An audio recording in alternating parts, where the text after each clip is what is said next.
Thermodynamics नाम सुनते ही जहन में एक मुश्किल सा इंजीनियरिंग का मौजू आता है ना? खास तौर पर किताबों में इसकी तारीफें इतनी पेचीदा होती हैं कि अक्सर समझना मुश्किल हो जाता है। लेकिन फिक्र की कोई बात नहीं, आज हम इस अहम कानून को बिल्कुल आसान जबान में समझेंगे। असल में ये एक बहुत आम मसला है जिसका सामना इंजीनियरिंग के तलबा को अक्सर करना पड़ता है। किताबों में इतने भारी भरकम और तकनीकी अल्फाज इस्तेमाल होते हैं कि असल तसव्वुर कहीं पीछे रह जाता है और जहन मजीद उलझ जाता है। तो आज हमारा मकसद इसी रुकावट को तोड़ना है। हम इस कानून को एक नए और बिल्कुल सादा अंदाज से देखेंगे ताकि इसका जो बुनियादी ख्याल है वो सब पर वाज़ेह हो सके। तो चलें शुरू करते हैं। अच्छा, तो इस तसव्वुर की बुनियाद को समझने के लिए क्यों ना हम एक बिल्कुल जदीद तरीके से शुरुआत करें।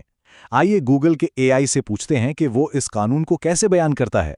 देखते हैं कि एक मशीन इसे कितना आसान बना सकती है। वाह, क्या ज़बरदस्त मिसाल है। देखें कितना आसान कर दिया इसने। सीधी सी बात है, तवानाई को ना तो बनाया जा सकता है और ना ही इसे तबाह किया जा सकता है। वो सिर्फ अपनी शक्ल बदलती है। और ये बैंक अकाउंट वाली मिसाल तो बेहतरीन है।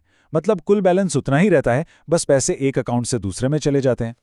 अब जब एआई ने इतनी अच्छी बुनियाद रख दी है तो आइए इसको एक ऐसी मिसाल से समझते हैं जो हम सब रोज़मर्रा की ज़िंदगी में देखते हैं, ताकि ये ख्याल जहन में बिल्कुल पक्का हो जाए। सोचें, एक गर्मा गर्म चाय का कप सामने रखा है। उसमें जो हरारत है वो असल में तवानाई ही की एक किस्म है।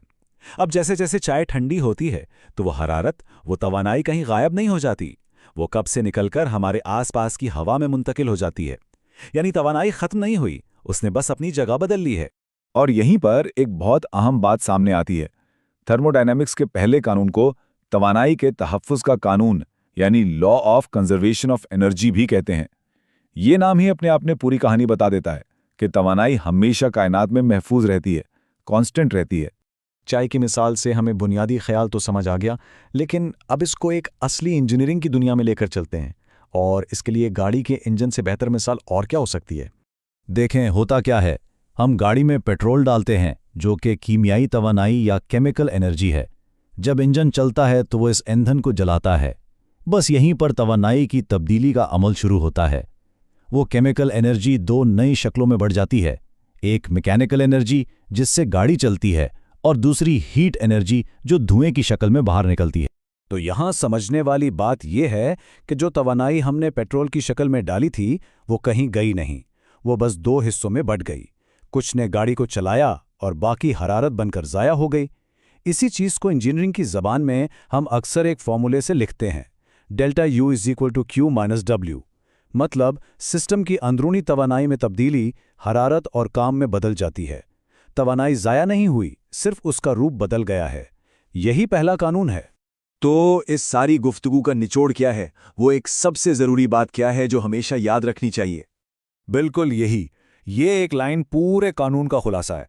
चाहे इम्तिहान हो या कोई अमली काम, बस ये याद रखना है कि थर्मोडायनेमिक्स का पहला कानून यही कहता है, तवानाई कभी मरती नहीं, बस अपना रूप बदल लेती है। लेकिन यहाँ एक बहुत दिलचस्प सवाल पैदा होता है। अगर तवानाई वाकई कभी खत्म नहीं होती तो फिर गाड़ी का पेट्रोल क्यों खत्म हो जाता है और मशीनें हमेशा के लिए चलती क्यों नहीं रहती? इसका जवाब वो छुपा है थर्मोडायनेमिक्स के दूसरे कानून में, जिसे हम एंट्रोपी कहते हैं।